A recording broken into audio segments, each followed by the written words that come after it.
Alrighty. Well, good morning, everyone. My name is Cameron. I'm one of the loan officers here, and I get to do the fun vehicle buying presentation. This has been a fun topic to go about over the past couple of years, especially with the changes with the pandemic and, of course, what that did to just the market in general, but specifically cars. Our goals today is just kind of take this super overwhelming process and simplify it, and just kind of break things down into some main points. Obviously, outside of that, I'll just make sure that you guys are aware of things like tools and stuff that we offer, just to make the process easier. So kind of why am I the one that does this here? Just some background on me. I worked in the auto world for about a decade, from selling cars to doing the financial aspect of things. So I worked in dealerships here in Rochester, and I grew up in dealerships because my dad's been a mechanic longer than I've been alive. So it's just kind of been something that I've always been around. And so, of course, now I work as a loan officer here. So if you need a car, I am one of the people that, gets to help you with that, getting that loan. So that being said, there's a pretty basic process for actually purchasing it. First of all, you got to figure out what you want, right? What type of vehicle are you looking for? You're looking for an F-350 that can pull a trailer, or do you want something electric that's more focused on things like efficiency? So for that, we're going to go over a couple things: researching your top choices. Obviously, securing your financing is where we come in as a credit union. Selecting the best vehicle for you, making sure that the vehicle's value is essentially, make sure that you're not overpaying for it. And then just make sure that you know, okay, how do I make sure that this vehicle is a quality vehicle? And just some ways that you can, and tools that you can use to make sure of that.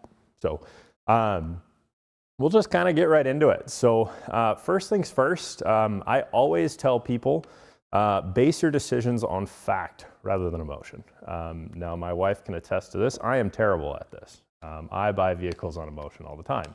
And it's not the best habit to have, but it is what it is, and I've accepted that, and thankfully she has too. But basing your decisions on fact is the most important, right? Does this vehicle fit my needs? And most importantly, budget, right? For example, a growing family probably doesn't need a two-seater sports car, right? Can't fit the kids in the back. That's where things like a truck or a minivan are going to come in handy. So just kind of narrowing down, first things first, what size vehicle are you looking for? What do you actually need it for? And how much extra space do you want? Emotion-wise, you go into a Ford dealer and you see that Mustang sitting there and you're like, ooh, I want that. Yeah, so does everyone. That's why they put it there. But that is it over your budget? Does it actually work for what you're trying to do and what you're trying to accomplish? If it does, great, love it. But again, for most people that we work with, that's not really what they're looking for. If it is, it always makes the process a little bit more fun. But there are three different types of vehicles. There's two listed here. There's a third one that I'll kind of cover. But okay, what type of vehicles can I purchase? Obviously, the first one is new cars, right? And that's been a heavily kind of discussed topic recently. But in general, just kind of what they are, you don't need to worry about the vehicle history because, well, you're going to be the first owner of it. They typically always come with factory warranties for both bumper to bumper. And what I mean by that is everything from bumper to bumper, not the physical bumpers, that's for insurance. But things like, yeah, your touchscreen displays, backup cameras, all your electronic equipment, stuff like that, that is typically covered alongside your powertrain coverage. So engine, transmission, essentially if it touches oil, it's covered in that sense. The downside to them, of course, most people have heard the term, as soon as you drive the vehicle off the lot, you're going to take that hit in depreciation, which is accurate, but weirdly enough, not that accurate currently. New cars are about the same price as used cars because used car prices are ridiculous. And so as a finance manager, when I worked in the dealership world, it was weird for the past like 3-4 years telling people to buy new rather than used when it comes to financial sense, because it made sense. Why spend $4,000 more for the used version when you can get a new version? You just got to wait. And so again, that has kind of shifted, and that's kind of the one thing that we'll discuss later. But typically, they always get the best interest rates and or rebates. And the reason this is the number one reason people miss payments because they are fixing their cars.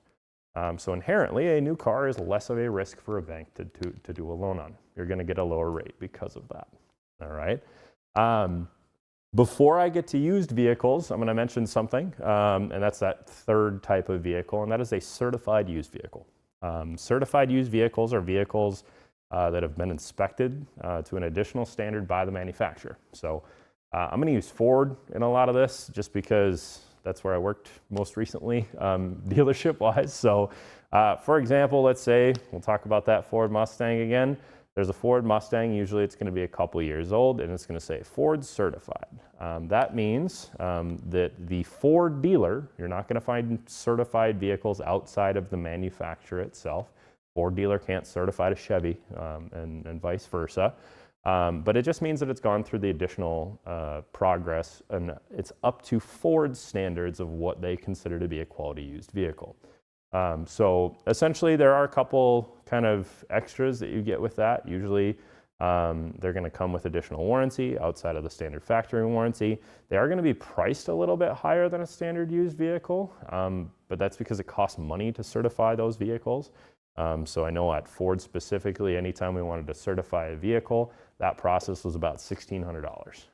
And so typically, it'd be about a $2,000 markup for the same vehicle. One's certified, one's not. But again, you're getting additional warranty coverages for both powertrain and bumper to bumper. And you're just getting a better car in general because it fits the manufacturer's standard rather than just the dealership standard. But yeah, so that's the certified used aspect of things. And then lastly, it's just good old-fashioned used vehicles. Obviously, they're going to be less expensive. They're going to be older. There's less drive-off depreciation because someone's already taken that hit for you. But the tricky part with used vehicles is making sure you're getting a decent one, right? We've all heard the horror stories of someone buying a used car and it just bricks. And that happens, right? Stuff happens. It is what it is. But sometimes there are ways to kind of help eliminate that from happening. And that's just making sure that you're doing your research and getting a good quality used vehicle. So that being said, once we kind of narrow down, okay, what area are we going to be shopping, new, certified, used, etc., how am I going to pay for it, right? And the big thing that I always tell people is you got to figure out where you want to be payment-wise before you even start looking for vehicles, all right? The amount of times that in both here and working in the dealer, that I've had someone come in and they're looking at a $50,000 vehicle, and I ask them, all right, perfect, so where do you want your payment to be? And they say $250 a month, and I have to say that's not how math works. Was more than I wanted it to be. And so the big thing is typically kind of my favorite easy number, quick math to use is for every $10,000 you finance, it's going to be about $200 a month at a 60-month term or a 5-year term. So if you're just looking to do quick math for yourself, that's the easiest way that I like to tell people. So, but that being said, you need to find something that you're comfortable with. So don't set a max. Don't ever set a max because you're always going to go over that max because that max is going to become the middle. You need to set something that you're like, you know what, if I have a really bad month of work or I'm not working or this or that, what can I afford, right? And whatever that number is not up to me. It's up to you guys and kind of what you think. But you need to make sure that you say, all right, here's where I'm comfortable. If I really love it, I'm comfortable here, but I'm not going over X, right? And that X number is what you need to find. So the nice thing is on our website, under the auto loans, we actually do have a loan calculator that you can use. You can just type in, okay, how much do I want to finance, at what interest rate over how long. It'll spit out some numbers that are going to be within $5 of what the actual payment is. So if you ever are just curious of, hey, what does that $1.3 million Ford GT look like in a monthly payment? You can do that. It's not going to be nice though. Yeah, exactly. That 69 Mustang GT 500 will look a lot scarier when you put a number on it. So So yeah, the big thing is estimate your payments, kind of set a budget for yourself. Make sure you kind of know what you're getting into before you fall in love with a car. That type of thing kind of moves into my next point. So what type of car do you pick? Obviously, there are hundreds of models of vehicles out there.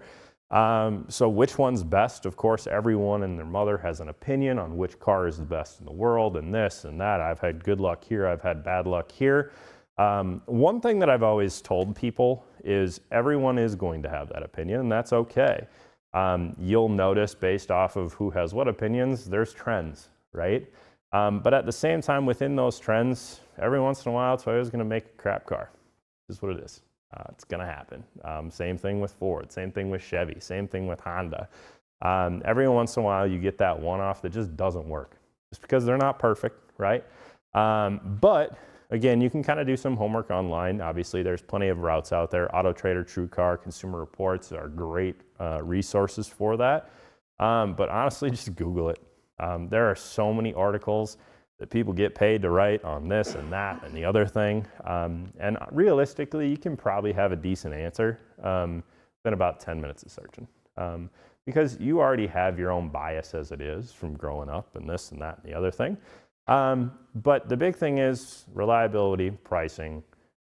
Those are going to be the two big things that you're going to be looking at. That being said, know what's available in your price range. So dealerships specifically will always list their inventory online. Is the pricing confusing sometimes? Yeah. But at the end of the day, they're going to be pretty close. If it's plus or minus $1,000, you haven't budgeted correctly if you're worried about it. The big thing is dealers will always have the maximum amount of rebates shown on a new car. You may not qualify for all of them. All right, so let's say you're buying an F-150 and there's $6,000 in rebates, which is not a thing these days.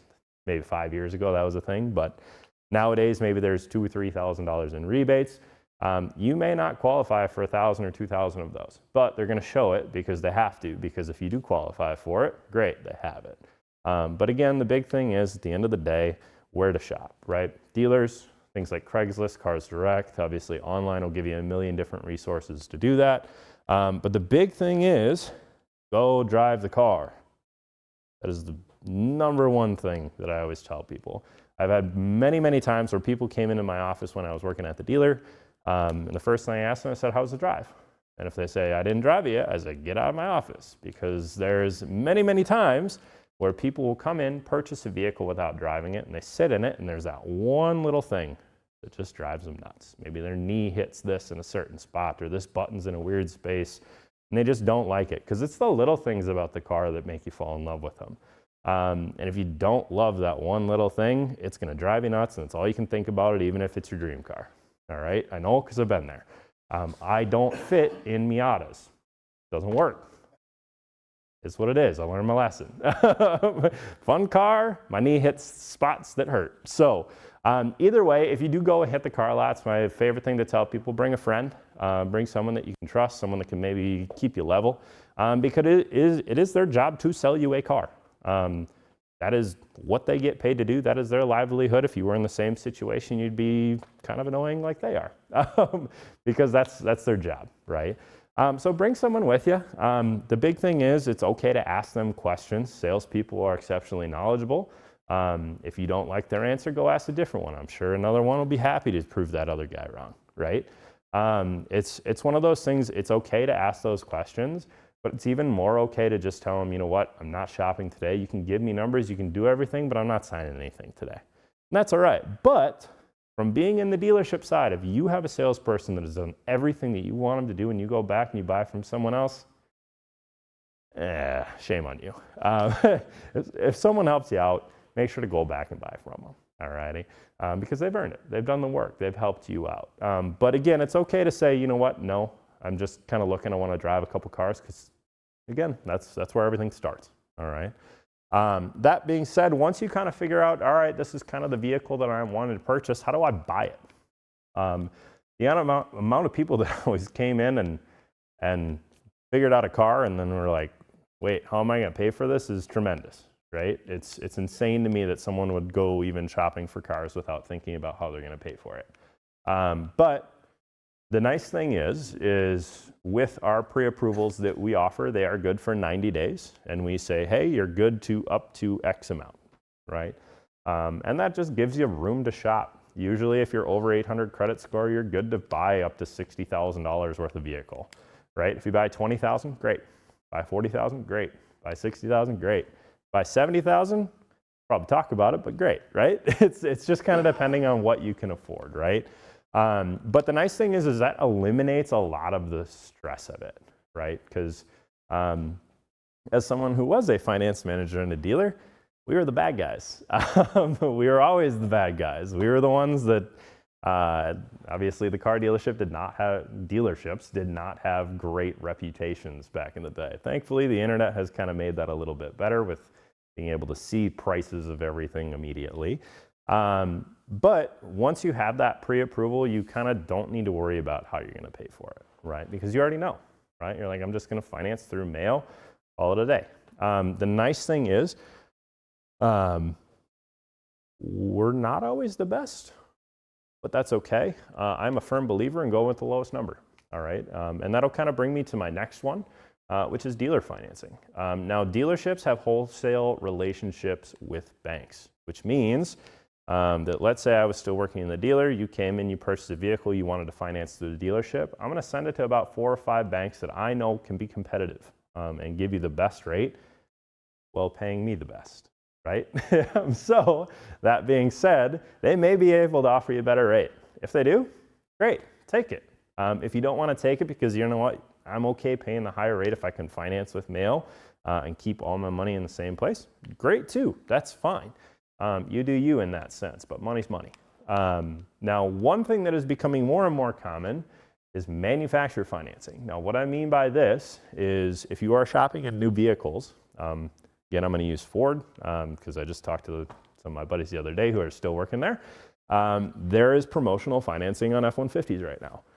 Right now, there's, I think it's like $349 for 36 months and then all the way up to like $499 at 60 months on F-150s. That is lower than what we have right now, right? And that's because Ford is incentivizing these dealerships to capture financing for them, right? So they're going to give you that promotional rate. And if that's the case, great, take it. You get 0% these days, something's wrong. This doesn't exist. It's just not out there. If it is out there, great, take it. It's free money. But Mayo Credit Union has never ran 0%. That is always a promotional financing offer through the whatever vehicle manufacturer is offering it. So yeah, that being said, the fun part, yeah, test driving. Going to actually figure out what vehicle you'd like.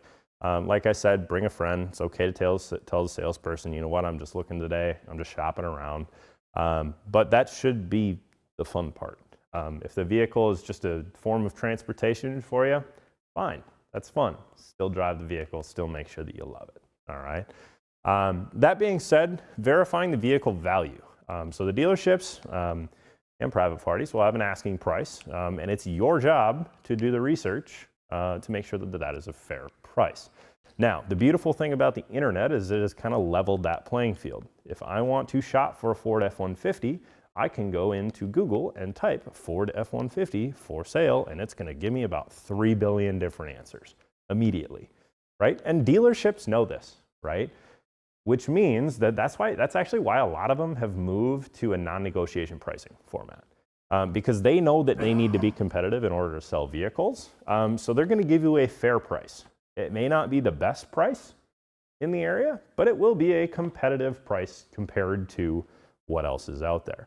Now, again, I'm using F-150s, which is the most popular vehicle in America, but if you're looking for something a little bit more niche, you may need to do a little bit more research on that, right? Or if it's a specialty vehicle or one-ton pickups are one of those where do some more research because, again, there's some vehicles that are a little bit harder to get than others.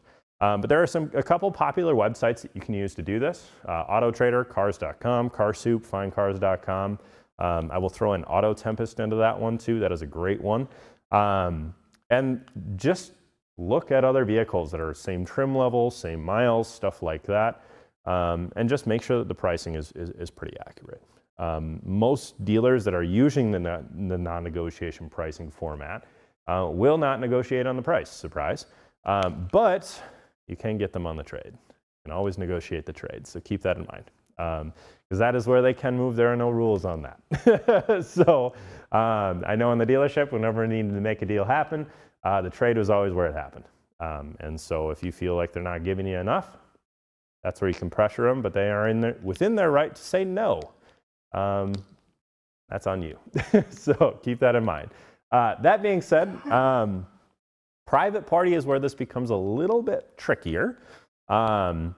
Obviously, if you're shopping from Joe down the street, how is he pricing his vehicle, right? And how do you know that you're getting a decent price?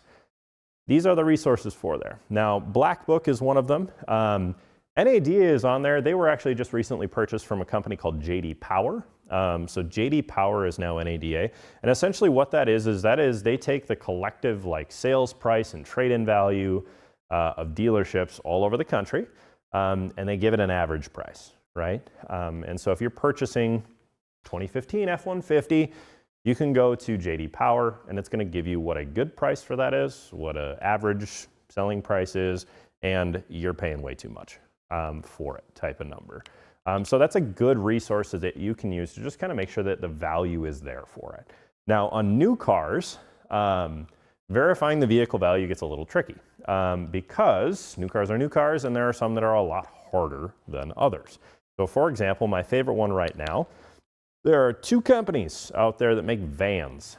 There is the Chrysler Pacifica, there's the Toyota Sienna. I think Kia has one now, but I'm going to leave them out for the sake of time.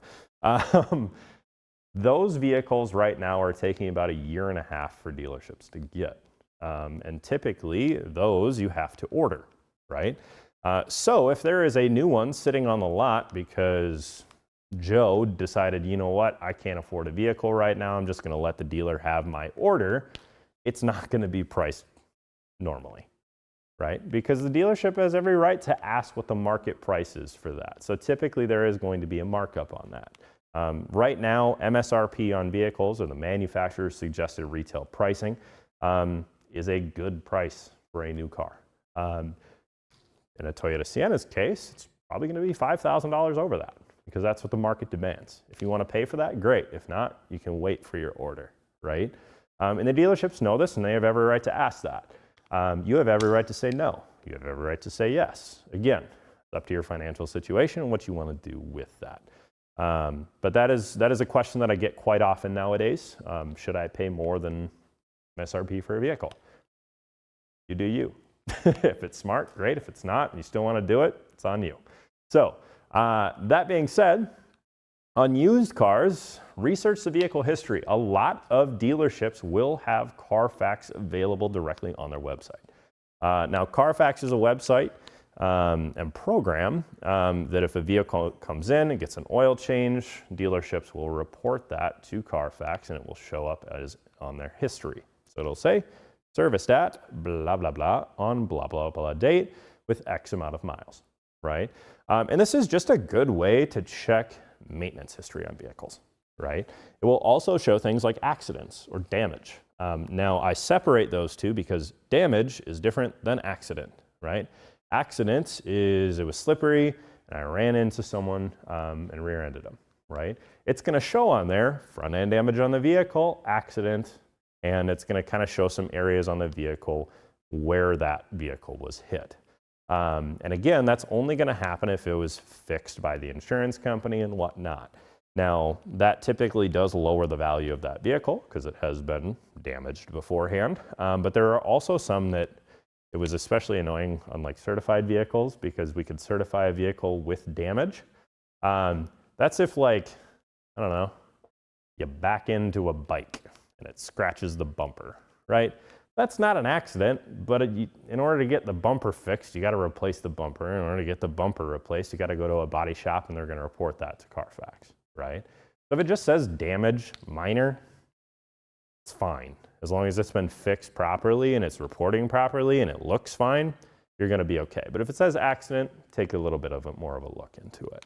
But it'll give you previous owner information. It'll say where the vehicle was originally from, where it was purchased, if it had moved around the country at all, where it was registered. And then the big thing, has an airbag been deployed? Has it been flooded? Odometer problems, rental vehicle. Now, this bottom one is a big one because this is what's called salvage vehicles.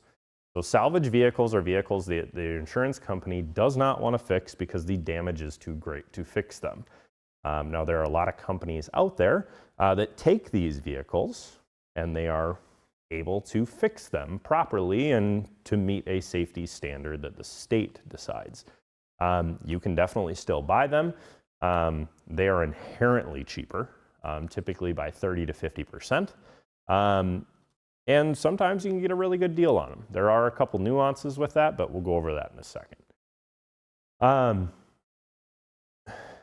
This is an accurate statement, but it's not. A car without a vehicle history is a car that hasn't been serviced. Yes, at the end of the day, if you're looking at it purely logical, that is accurate, right? If nothing shows on your auto reports or anything like that, probably accurate. But a lot of small mom and pop shops don't report things like oil changes and services to these big companies because it's expensive. You have to sign up for these programs in order to see them. Also too, like for me, I have an older truck that I drive. I do my own oil changes, right? Obviously, I'm not reporting that information to Carfax. Am I keeping my receipts for it? No, because it's an 02 and I don't care, right? But if you're gonna go buy that vehicle from me, that's gonna be more of a, okay, well, has it been serviced? Because I don't see anything and you can't prove anything, right? And so that's something that, I don't know, be a bit wary about. At that point, it's, okay, do I trust this private party? And then, of course, we get into the salvage vehicles. The biggest issue that we typically have with salvage vehicles, first of all, your insurance company needs to be able to insure it, right? We're not going to finance a vehicle that your insurance says, nah, it's just not going to happen. But I'm going to use an easy number here, just for math's sakes. Let's say you're going to buy a brand new Corvette. It's a salvage Corvette, and they want $100,000 for it, okay? Well, if I pull the value using J.D. Power or Black Book or NADA, and it says a salvaged Corvette is only worth $80,000, I'm not going to let you borrow without $100,000 on it. It just doesn't make sense financially for us to do that. So if you want to purchase that vehicle, you're going to either do a down payment on that to get that down to a number that the vehicle's actually worth, or you can't buy it, right? And that is something that we run into quite a bit with salvage titles. Especially with newer cars, because electronics can be easily fixed, but it's expensive to get them fixed type of thing. So it's just a whole other adventure. Realistically, unless you're looking for a crazy deal and one-off, stay away from them, right? That being said, plan your time accordingly. The amount of times that I had people come into my office and say, hey, I have to go pick up my child from daycare in an hour. Can I buy this car? No, you can't buy that car. We're signing legal documents. You're spending tens of thousands of dollars. No, plan your time accordingly. If you're going to actually buy a vehicle from a dealer, 4 hours, plan for it. If it takes less than that, great. If not, you heard it here first. So plan your time. It's a long process. There's a lot that goes through with it. And that's even if you come prepared. Right? Just because, did you tell your salesperson that you were coming in to buy that vehicle?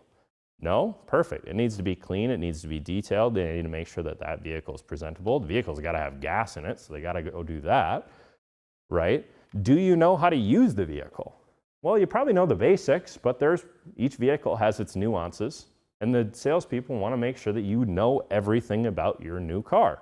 So they're going to want to teach you about it. Usually that takes a half hour, 45 minutes in and of itself. There's going to be some things where you're going to be like, I didn't know it had that. Now you do, right? So there's an hour and a half, and we haven't even gotten to the buying aspect of things, right? There's agreeing to a price. There's agreeing to a trade-in price if you have it. There's actually sitting down with the finance manager and going through the paperwork process and titling the vehicle and all of that. So no, you can't pick up your kid in an hour. Should have planned better. That being said, be clear with your expectations with price. This This mainly applies to the trade, just because a lot of dealerships nowadays have gone to a single pricing strategy, right? But the trade number, like I said, that's the one place that you can kind of haggle a little bit. Question?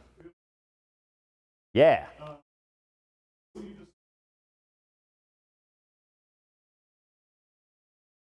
Yes, you can buy the vehicle at the end of your lease. You cannot negotiate the price. That price is determined the day you purchased, the day you signed up for your lease. So a lease is essentially renting a vehicle from the manufacturer. And you are signing a contract with them saying, I'm going to pay you X amount of money over 2 or 3 or sometimes 4 years. And at the end of it, the vehicle is going to be worth this number. And that number is what you can buy that lease out for at the end. Now, if you were lucky enough to lease in 2020, 2021, you're in a very positive situation with that because the vehicle's worth a heck of a lot more than what it probably should be, right? Or versus what you're buying it out for, I mean. There are times where that number is a lot more than the vehicle's worth. And that's kind of the risk with leasing. There are many times where we've had people come in and to buy their lease out is $5,000 more than what the vehicle is worth. At that point, leasing, you have the ability to say, nope, thank you, and walk away, right? If you want to buy that vehicle, again, you need to treat that like you're buying a used car, but there is no negotiation when you are buying out your lease. Hopefully that answers the question. If it doesn't, type in the chat. That being said, this says you can negotiate your purchase price, and you can at a lot of places, but like I said, I think it's about 80-20 split. On 80% of dealerships have gone to a non-negotiation pricing format versus ones that have not. I've worked at both. The non-negotiation is way better for everyone. It's so much better in terms of just experience and having a decent experience in the dealership. But yeah, like I said, if you're trading in a vehicle, that's where you can kind of push back a little bit more. So that being said, my favorite questions, extended warranties. Let me start with I am a biased party, okay? I sold these for a living. The only people that I got to deal with were the ones that had giant bills in the service department. I didn't get to deal with the people that came in, did an oil change every 6 months, and left. Weren't who I had the pleasure of speaking with. I had the ones that, yeah, have a $4,000 bill. Does this cover it? No, it doesn't. Why? Argument ensues.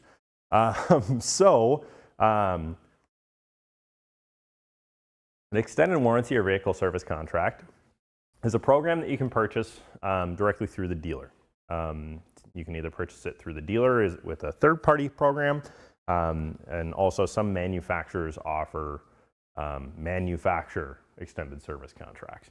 And these go above and beyond what they initially give you on the vehicle. So typically, and again, I'm going to use a Ford F-150 here, you get 3 years or 36,000 miles of bumper-to-bumper coverage, and that is from when the vehicle was originally purchased. So even if you are the second owner, doesn't matter, from when the vehicle was originally purchased. And you get 5 years and 60,000 miles on your powertrain coverage. So engine, transmission, if it touches oil, it's pretty much covered.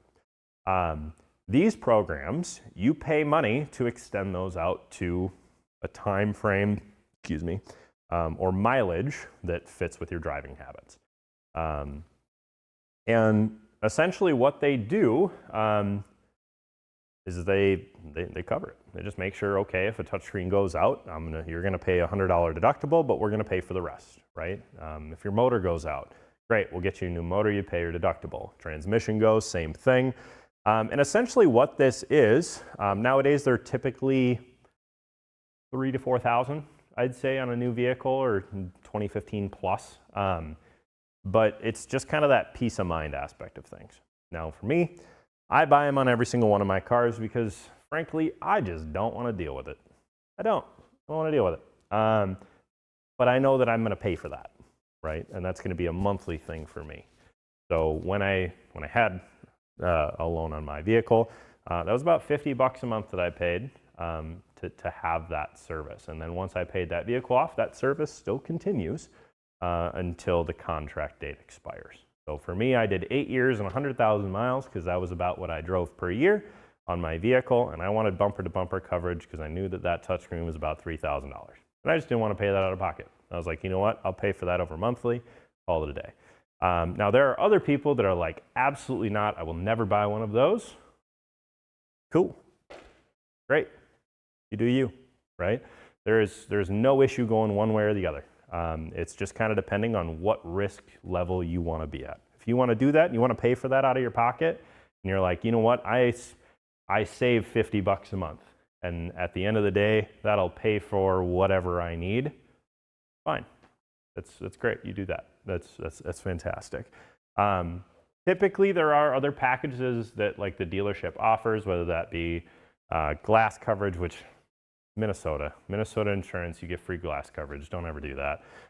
But things like upholstery, rust-proof, stuff like that, again, that's up to you. Most of the products do work well.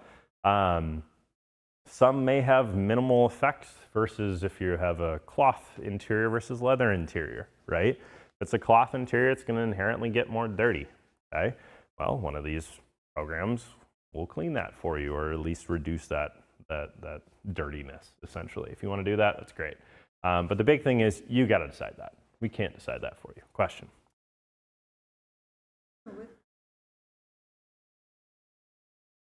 Yeah. Mm-hmm.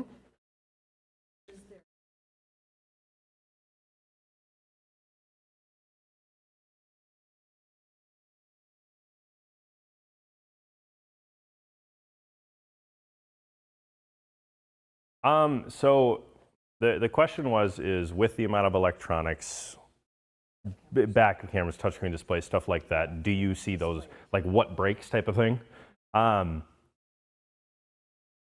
One thing that I always told people, and again, biased party, was there is a reason that car manufacturers only give you 3 years, 36,000 miles. And that's because someone that gets paid a heck of a lot more money than I do, from Ford or wherever, determines, you know what, this is the point that we want to cover. After that, it's too much of a risk for us to do that, or it's too expensive for us to do that, right? And they're the ones that decide that. That's why they have shorter coverages on the more expensive components and give you longer coverages on the powertrain, right? Because the engine's going to last longer than a touchscreen display it is. It just is what it is, right? And so they know that. And so with the amount of electronics that are out there, yeah, stuff breaks, right? I mean, how many phones have you gone through in the past 10 years, right? It's the same type of thing, right?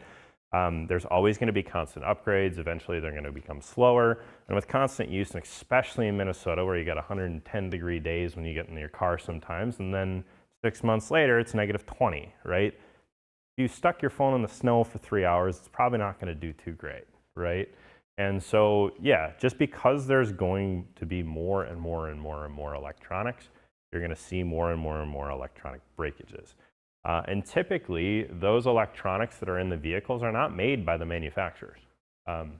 Ford doesn't make their electronics. They third-party that to someone else. So for me, and because I know all of that stuff, that's why I do those, because I just don't want to deal with it, but I'm paying for that. Question? Yeah.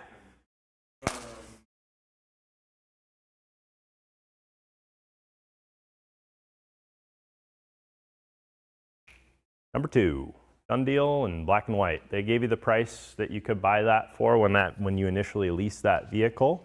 You pay tax, title, and license on top of that, and you own the vehicle. That's it. Easy peasy. So yeah, there is no negotiation on that. That is part of the contract that you signed when you initially signed up for that lease. So yeah, any other questions on warranties or additional programs that the dealers offer, anything like that? I'm going to move on, but if there's something comes up, more than happy to come back.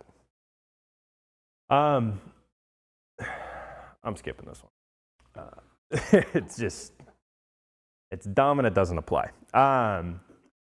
This one here, gap coverage or guaranteed asset protection. Now this is something that covers your loan in the event that the vehicle is totaled. So we talked about buying that Corvette for $100,000, right? Let's pretend that vehicle's value is $90,000, okay? We'll let you finance typically a little bit over what that vehicle is worth because you buy the vehicle for $90,000, you got tax, title, license in there, you're gonna end up financing $100,000, right? Let's say you got 100 miles on this thing, you're going 100 miles down the highway, you hit a wall and vehicle's done, right? You owned it for 10 miles. Had it happen? We all knew it was gonna happen, but is what it is. Insurance is only going to pay for what the vehicle is worth. So insurance is going to cut that check for $90,000. Well, you're like, okay, well, I took a loan out for $100,000. Who's going to pay the other $10,000? The answer is you, because you wanted to borrow that, right? What gap coverage will do is it will, whatever the insurance company doesn't pay, it will pay on top of, up to 120% of the vehicle's value. Okay, so it would pay that additional $10,000 to cover that vehicle. Now, the tricky part with this is sometimes insurance companies offer this type of program, but it doesn't cover everything, this, that, or the other thing. This is only going to be for people that don't have any money down, don't have a trade-in, don't have, that are financing over what that vehicle's value is worth, right? If you're underneath what that vehicle's value is worth, there's no need to purchase gap coverage at all. If you're going to be like, hey, I'm buying a $30,000 vehicle, I'm putting 10 grand down. As a finance manager, even as a dealer back then, I wouldn't even offer this to you because it wouldn't do you any good, right? But if you are rolling in negative equity, let's say that vehicle was totaled out and you still owe 3 grand on that vehicle, you can put that into the new car. And now that $80,000 car is an $83,000 car, and now you're financing $103,000, that's when gap coverage comes in. Because again, it's just gonna pay for the loan above what the insurance company does. So any questions on that? No? No? Cool. All right, moving on. We do have a couple kind of interesting bonuses with the gap coverage that we offer here. Essentially, we're going to give you $1,000 towards your replacement vehicle loan if you finance with us again. So if you get the gap, something happens, and you get another vehicle and you purchase it and finance through us, we're going to give you $1,000 as long as you do it within 60 days of your insurance settlement. And also, we're going to help you pay to that deductible up to $1,000. Right? So just a couple of different pieces. Yes, question. Two questions. Yeah. When you walk into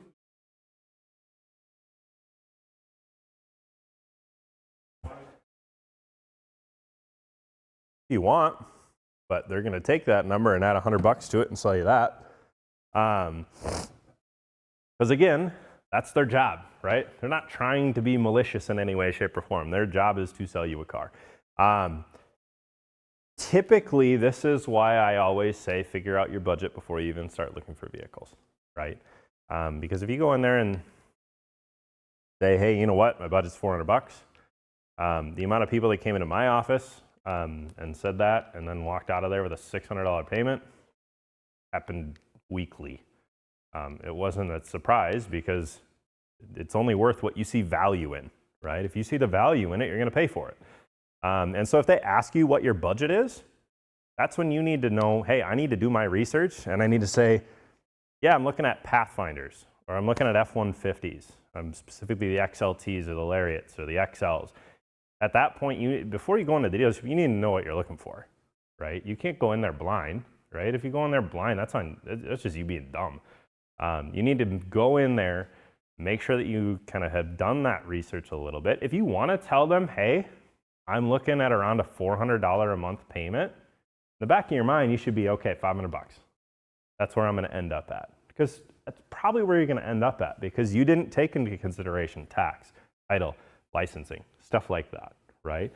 And so, yeah, if they ask you, where do you want your payment to be? Because that does help them figure out what cars to look at for you, right? If you go in there and you're like, hey, I'm looking at a $250 payment, they're not going to show you the $60,000 Corvette. because they know that that's pointless, right? Because you can't afford that, right? So yes, you can tell them what you are actually doing, but at that point you need to be like, okay, yeah, I'm looking at around $400 a month. I've been looking at a couple vehicles. I'm here to look at XXX vehicle and see if we can make that fit the budget. So yeah, 100%. You can tell them if you want. Just know that they're gonna try to bump that up a little bit. So hopefully that answers that.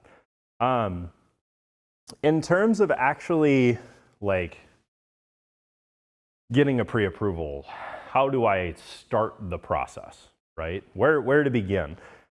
If you want, you can always start with just making sure that your money's taken care of and getting your pre-approval. Okay, our pre-approvals are good for 90 days. And you can just simply do it online. MayoCreditUnion.org, go to the auto loan, hit apply, take about 5 minutes, and usually we get back to you within 24 hours. And essentially what that'll allow you to do is type in, okay, this is the VIN number of the vehicle that I'm looking at, this is how much I'm looking to finance. And then someone like myself will reach out and say, hey, congratulations, you're pre-approved for X amount of money. I see that you were looking at about this, what questions do you have? And use us as a resource. That's why we're here. That's our jobs, is to help you through this process. If you've already financed a vehicle, so let's say, hey, you know what? I financed through Ford, they're at 7%. Your rates are better, can I move it over? Yeah, absolutely. If you got a boat, RV, car, whatever, same process, apply for it online. If we're a better rate, then great, we can take over that loan. And again, there's no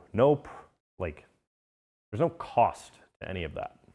The only cost is we pull your credit. That's it. So that being said, yeah, if you have questions on stuff like that, over here, give us a call, just email, whatever works for you.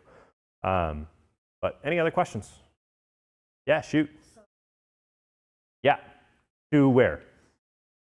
Okay.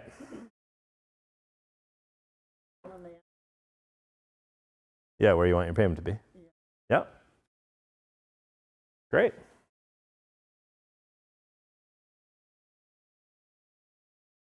From a dealer standpoint, so dealers make money when you finance with them.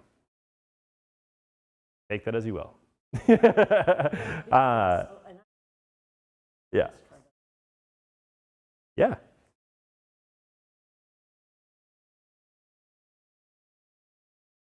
Correct. Yeah. Yeah. Usually if, I always tell people, if you're planning to pay cash for a vehicle, just tell them that you're working with an outside bank, because that gives them hope. Yeah, 100%. Mm-hmm. Yeah. Realistically, the best way. Yeah, rates they've gone up quite a bit in the past like 8-9 months. One thing that I will always tell people is honestly find a salesperson that you can actually have a conversation, right? That will be real with you. That may take, yes, it is. It 100% is possible. It's 100% possible. It's just creating that relationship, right? At the beginning, yeah, if you want to say, hey, look, I'm looking to pay cash, and then as you get to know that salesperson and their personality, and you're like, you know what? Yeah, I think I can trust you. Then just straight up ask them. Be like, here's what I'm dealing with. Wondering, do I pay cash for a vehicle? I know rates are pretty high right now. At that point, they're going to tell you, okay, well, typically our rates have been here, here, and here. And so they're just there to offer you information. Usually though, if someone is paying cash and they're walking into a dealership, great. As a salesperson, that was an easy sale. All right, find them the right car, they're gonna write a check, off we go on to the next one, right? So.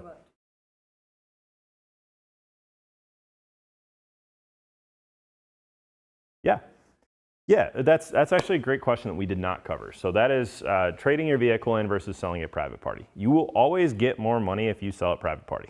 Always, every single time, right? It's, do you want to go through that process? That's the big question. One benefit of trading it in on a vehicle, so let's say you are buying a vehicle for $20,000 and you have a $10,000 trade-in, you're only going to pay $10,000 in tax because you get a tax kind of break from a trade-in, right? So that's one thing to always remember. And the dealerships know that too, right? So if you're trading that $10,000 vehicle in, you could probably sell it for 12 or 11, but because you're getting that tax break, it's a wash, right? And so that's one thing that I know, especially as a dealer, what we use is like, yes, I know we're lower than what the market says, but you also have to remember you're getting X amount of tax breaks in this on your new vehicle. Correct. Yep, from trading it in versus selling it private party. But you will always get more money for it if you sell it outright. Yeah, 100%. That's why we're here. So yeah, any other questions? Good, good. The what? Oh, yeah, I didn't know who was going next. Don is going to talk about retirement next. So I don't know when he's coming. I'm assuming he's going to be coming here. There you go, 12:15 is when he is coming. And so yeah, stick around if you want to see that. But otherwise, if you have questions or you're looking to purchase a vehicle, yep, mailcreditunion.org, simply apply for that loan. And someone like myself will reach out and just kind of help you through the process. But otherwise,